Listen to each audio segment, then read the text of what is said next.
Assalamualaikum warahmatullahi wabarakatuh.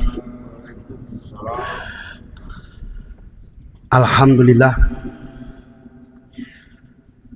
Alhamdulillahilladzi faddala bani Adam bil ilmi wal amali ala jami'il alam. Wassalatu wassalamu ala sayyidil arabi wal ajam. Wa sahyuna umur jami'il alam. Asyhadu la ilaha illallah wahdahu la syarikalah wa asyhadu anna sayyidana Muhammadan abduhu wa rasuluhu la nabiyya ba'dah. Amma ba'du, ya ayyuhan nas ittaqullaha haqqa tuqatih wa la tamutunna illa wa antum muslimun. Kalau Allah Subhanahu wa taala fil Qur'anil Karim, a'udzubillahi minasyaitonir rajim, qul in kuntum tuhibbunallah fattabi'uni yuhibbukumullah wa yaghfir lakum dzunubakum wallahu ghafurur rahim. Qala Nabi sallallahu alaihi wasallam, man ahya sunnati faqad ahabani wa man ahabani kana ma'iya fil jannah. Sadaqallahul azim wa sadaqa Rasulullah karim.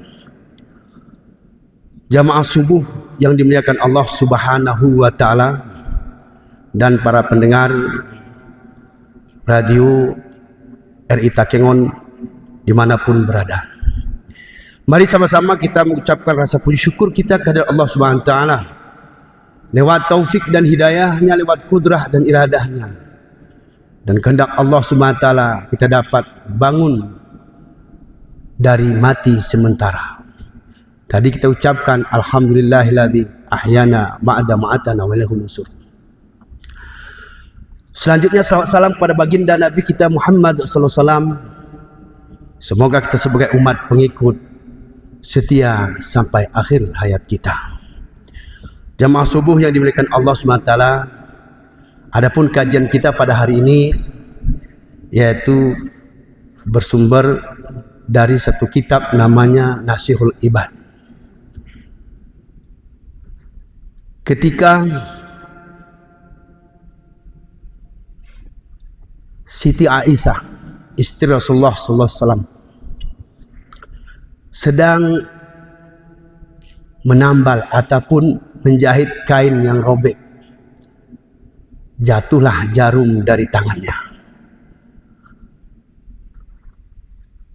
Ketika lampu pun mati dengan ditiup angin, maka jarum pun tak ditemukan. Ketika datang Rasulullah, dari terangnya cahaya wajah Rasulullah, maka jarum tadi ditemukan oleh Siti Aisyah.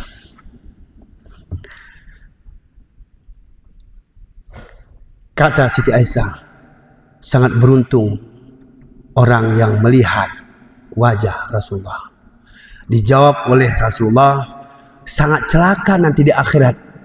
Umatku, ada sebagian umatku tak bisa terhalang melihat wajahku. Ditanya oleh Rasulullah, ditanya oleh Aisyah, wahai Rasulullah, apa sebabnya di kalangan umatmu terhalang melihat wajahmu nanti di hari kiamat? Dijawab Rasulullah, ada 3 sebab. Ada umatku itu bersifat 3 sebab. Pertama, aqul walidain, durhaka kepada kedua orang tuanya. Ternyata orang durhaka kepada orang tuanya tidak dapat diberikan syafaat dari Rasulullah SAW. Kendati pun Nabi kita bisa memberikan syafaat, ketika ada durhaka kepada orang tua di masa hidupnya, belum dimaafkan oleh orang tuanya, maka tidak akan mendapatkan syafaat dari Rasulullah SAW. Jangankan dia dari kiamat, di dunia ini pun Nabi tak bisa menyelamatkan orang durhaka. Di masa hidupnya Nabi ada sahabat bernama Hukamah. Ketika dia sakit berat, sakaratul maut, ruhnya tak mau berpisah dengan jasadnya. Berat keluar ruhnya dari jasadnya. Ketika ditanya kepada istrinya, apa kesalahan suamimu? Kata istri si Hukamah ini, suamiku selalu taat apa yang diperintahkan Rasul. Mungkin ada orang tuanya rasa sakit hati. Menurut saya enggak. Tapi setelah diselidik-selidiki, ternyata Hukamah tersebut pernah mengecewakan hati orang tuanya. Kata orang tuanya, waktu anakku Hukamah belum berumah tangga, apapun yang aku masak, dia dengan lahap memakan masakanku. Tapi ketika sudah punya istri, masakanku seperti tidak dihiraukan oleh anakku. Sakit hati rasanya. Begitukah rendahnya dipandang oleh anak saya ketika dia sudah berumah tangga. Sakit hati inilah menyebabkan durhaka. Ketika susah sakaratul mautnya, Rasul datang ke situ. Wahai ibu, maafkanlah kesalahan anakmu Hukamah. Dia sedang nazar sekarang. Apa kata ibunya? Saya tak mampu memaafkannya, tak mau memaafkannya. Akhirnya Rasulullah mengatakan kepada para pemuda, kumpulkan kayu bakar supaya dibakar Hukamah tersebut. Seorang ibu tak tega mendengar anaknya mau dibakar, akhirnya mau dimaafkan. Akhirnya Hukamah mudah mengeluarkan ruh dari jasadnya. Itu Hukamah. Itu masa hidupnya Rasulullah. Doa Rasulullah sangat makbul. Tapi karena berdurhaka kepada ibu seorang anak, maka tidak dapat dibantu, diberikan syafaat, tidak bisa didoakan oleh Rasulullah SAW. Oleh karena itu, saudaraku, kaum muslimin sedang jamaah subuh yang dimuliakan Allah, yang masih ada orang tua, jangan kecewakan orang tua kita. Jangan sampai kalah kita dengan istri kita. Gara-gara istri kita menjadi anak durhaka kepada orang tua. Jamaah yang dimuliakan Allah Subhanahu wa taala, bukankan Al-Qur'an. Hampir setiap juz, setiap surat mengatakan wabil walidaini ihsan. Bahkan dalam surat Luqman, anis kurli walidaka, bersyukurlah kepadaku kata Allah dan berterima kasihlah kepada orang tuamu. Dan kemudian dalam surat yang lain seperti surat An-Nisa, wa'budullaha wa la tusyriku bihi syai'an. Sembahlah Allah, jangan sekutukan dianya Allah dengan sesuatu pun. Yang keduanya pasti wabil walidaini ihsan. Banyak gandengan ayat dalam Al-Quran, bahkan 83 ayat tentang wabil walidaini ihsan. Tapi hari ini kaum muslimin sidang jamaah subuh yang demikian Allah SWT, ada sebahagian manusia seperti lebih memuliakan gurunya daripada orang tuanya. Ketika abuyanya datang, gurunya datang, cium tangan, bahkan air cuci tangannya pun diminum. Enggak salah, itu adab terhadap guru. Tapi ketika orang tua kita, pernahkah kita cium tangannya setiap kita berangkat? Pergi ceramah, pergi ke kantor, air cuci tangan guru kita pernah kita minum. Apakah air cuci tangan ibu kita pernah kita minum?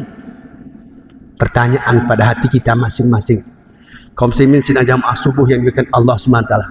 Yang kedua, kenapa terhalang seorang umatku kata Rasulullah SAW, yaitu melihat wajahku nanti di akhirat? Karena tarikus sunnah, meninggalkan sunnah. Banyak hari ini bukankan meninggalkan sunnah, bahkan mengejek sunnah. Ketika dia lihat orang pakai surban, pakai baju gamis, dikatakan ke Arab-Araban, dikatakan bahkan tuduhan-tuduhan yang menyakitkan. Padahal dia tak sadar, berarti bukan mencaci orang yang memakai itu, tetapi mencaci sunnah Rasulullah SAW.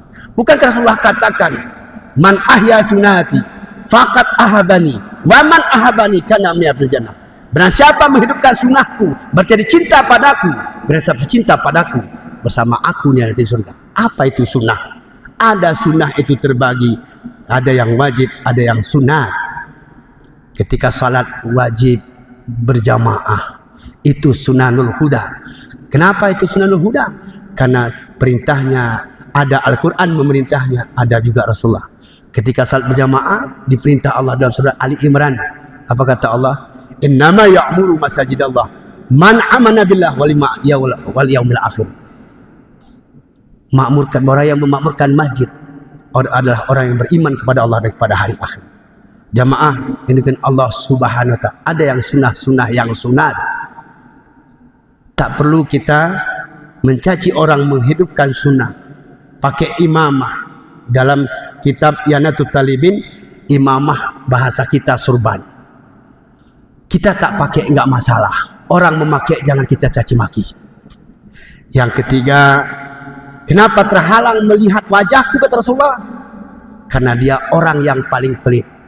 Ternyata orang yang paling pelit itu bukan orang tak mau bersedekah. Sedekahnya banyak. Ada yang paling pelit.